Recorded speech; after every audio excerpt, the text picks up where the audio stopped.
అమ్మ మేనల్లుడు ఎంత ఎదిగిపోయావురా. చెప్తా, నువ్వు లాయర్గా ఉన్నంత కాలం న్యాయాన్ని జడ్జి కాదురా నేను నిర్ణయిస్తాను. చట్టాన్ని నువ్వు బేరం పెట్టు, ఆ చట్టాన్ని నేను కొనుగోలు చేస్తాను. నువ్వు ఎంత వాడమని తెలిస్తే న్యాయం ఎప్పుడో నా జేబులో ఉండేదిరా. చెప్తా. ఏంటంటే మీలో మీరేమో అక్కడేసుకుంటున్నారా? రే గుళిక, ఇంత గొప్ప విషయం నాకు ఇంతవరకు తెలియలేదురా. ఏంటంటే నాకు గొప్ప మేనల్లుడు ఉన్నాడని, వాడు గొప్ప లాయర్ అని, వాడు ఏం చెప్పినా న్యాయస్థానం వింటుందని, ఇహ నుంచి దత్తుడు ఎవరిని పాతి పెట్టినా ఎవరిని హత్య చేసినా పర్వాలేదని, న్యాయాన్ని ముక్కుకు తాడేసి ఇష్టం వచ్చినట్టు ఆడించొచ్చని చెప్తా. నాకు ఏడిపోతున్నట్టుంది. ఏంటండి ఎందుకురా? మీరు అనుకున్నది ఏది జరగట్లేదు. నేను అనుకున్నది ఒక్కటి మాత్రం జరుగుతుంది. అమ్మనాయప్ప, నీకేం గురువా? యాపీగా కాలు మీద కాలేసుకుని ఊరినే కబుర్లు చెప్పుకుంటున్నావు. అవతల జనం తెలివి మీరిపోతున్నారు. అక్కడికి మన దగ్గర డబ్బు ఉంది కాబట్టి పాతికో పరకో అప్పెట్టి ఆడని మన గుప్పెట్లో పెట్టుకున్నాం ఇన్నాళ్ళు. కానీ ఇది ఏంటంట? చెప్తా. చెప్పు. చెప్తా. చెప్పు. చెప్తా. చెప్పు. ఏమిటయ్యా లింగం, 4 ఊళ్ళో మూతపరివి. నీ ఊళ్ళో కేకేస్తే నా ఊళ్ళో వినిపిస్తుంది, నా ఊళ్ళో కేకేస్తే నీ ఊళ్ళో వినిపిస్తుంది. అయినా గవర్నమెంట్ పబ్లిక్ గా నీ మున్సబగిరి లాక్కుంటేనే నువ్వు ఇంత ఉద్రేకపడలేదు. ఏమిటయ్యా ఉద్రేకం? కూర్చో చెప్తా. ఏంటి చెప్పేది? సిద్ధిలిగూడెం లేదు, సిద్ధిలిగూడెం ఏదా ధవళేశ్వరం ఫిర్కా. ఇక్కడెవడో అనామకుడు 4వ క్లాస్ చదివాడంట. అప్పటికే పెద్ద నాయకుడిని అయిపోయాను అనుకుంటున్నాడు. మన దగ్గర తనఖా పెట్టిన భూమి గురించి ఒకటే తగాట. కర్రలతో సహా జనాన్ని ఎంటేసుకొచ్చి నన్ను బెదిరిస్తున్నాడు. ఇదేనయ్యా వెళతో వచ్చింది తగాదా? బొత్తిగా తెలియని వాళ్ళు ఇంత చదువుకుంటే మన నెత్తి మీద ఎక్కిపోతారు. ఏమిటంటాడు వాడు? 4 రోజుల్లో మనం భూమిని ఖాళీ చేయకపోతే అరకలు కట్టుకుని వాళ్ళే దున్నేసుకుంటారంట. ఆ రకాల అప్పులు కూడా మనం ఇవ్వాలి ఆ వెధవులకి. మాటల్లో మనం వాళ్ళని లొంగ తీసుకోపోతే మందు కొట్టేస్తారు. ఆ తర్వాత మన చేతుల్లో ఉండరు. మనం పని చేద్దామండి. ఏమిట్రా? మనం వెళ్ళి అక్కడ కాళ్ళు అట్టుకుందామండి. ఈడేబడయ్యా మధ్యలోను. నేను దేశానికి దత్తుడిని, ఈ వెధవ నాకు దత్తుడు. ఓ పని చేయండి, వెళ్ళి నున్నగా గుండు కొట్టించుకురా. అండి నాది. అబ్బబ్బబ్బా, నవగ్రహాలు నా చుట్టూతా తిరుగుతున్నట్టున్నాయి. అసలు ఈ సమస్యను ఎట్టా పరిష్కారం చేయాలి అది చెప్పు నాకు. చెప్తా. నా దగ్గర 4 మనుషులు ఉన్నారు, వాళ్ళని నీకు ఇస్తా, తీసుకెళ్ళు. ఆ నాయకుడు ఎక్కడున్నాడో పట్టుకో, రాత్రి ఆయన లేపే. ఆ తర్వాత నేను జైల్లో కూర్చుని ఊసలు లెక్కట్నా? ఏంటయ్యా నువ్వు చెప్పేది? ఎందుకయ్యా భయపడతావు? ఆ నాయకుడు చావుకు ముహూర్తం పెట్టి అవసరమైతే 4 రోడ్ల మధ్య ఆడు చావు నాడుతూ చెప్పి మరీ చంపు. ఆ తర్వాత ఏం చేయాలో నేను చూసుకుంటా.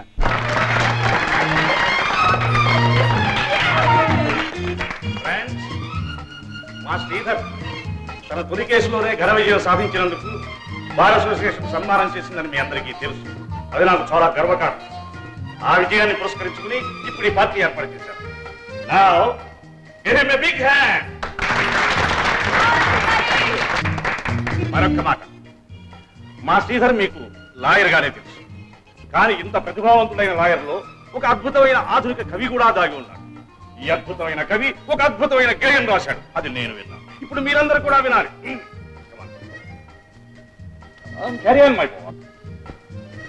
పేదలు పేదలు పేదలు, ఇటు చూసిన అటు చూసిన ఎటు చూసిన పేదలు. దేశమాత వదనంలో మాయని మత్సలు, సంఘానికి పట్టిన దీర్ఘ వ్యాధ, ఎన్నటికీ చిగురించని మూడులు కలిగిన వారల కలకల చూచి కడుపు పండి ఏడ్చే ఏడ్పులు, పెరగలేని తమ బలహీనతను పరుల దోపిడిగా అరిచే అరుపులు, ప్రజాస్వామ్య పరిరక్షణకిచ్చిన ఓటును నోటుకు అమ్మే దరిద్రులు.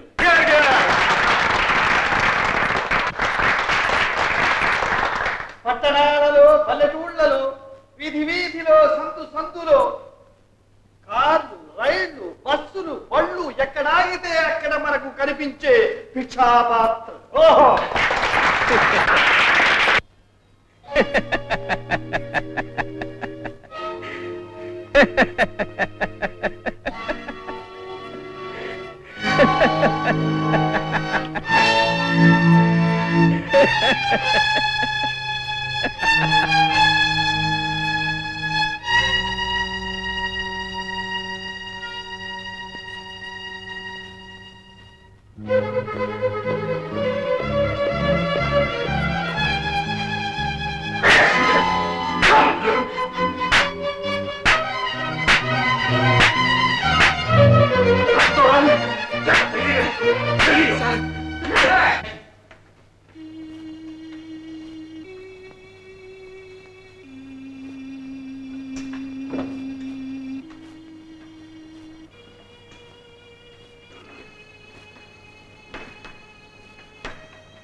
George, yes sir.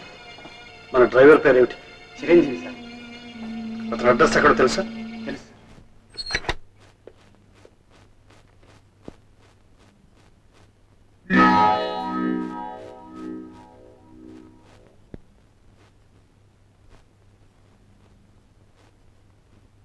నమస్కారం సార్. మీరు ఎందుకు వచ్చారో నాకు తెలుసు సార్. అంతమందిలో నేను ఎలా నవ్వడం తప్పే అయితే నన్ను క్షమించండి సార్. నేను క్షమాపణ కోసం రా. తప్పు నీలోనే, ఎక్కడో. అది నాలోనా, నా అజ్ఞాయంలో? లేనివాడి దురదృష్టంలోను, ఉన్నవాడి అదృష్టంలోను సార్. నేను ఉన్నవాడి నన్ను అహంకారంతో రాలేదు, నిజం తెలుసుకోవడానికి వచ్చాను. నిర్భయంగా చెప్పు. పేదవాళ్ళు ఎప్పుడూ పేదవాళ్ళుగానే ఉంటారు, వాళ్ళు ఎదగరు పెరగరు అని మీరు అన్నారు. ఎందరో మహారాజులు పేదవాళ్ళుగా మారిపోవటం, కొందరు పేదవాళ్ళు మహారాజులుగా మారటం మీ కళ్ళారా చూస్తూ కూడా మీరు అలా రాశారంటే నవ్వకేం చేయమంటారు?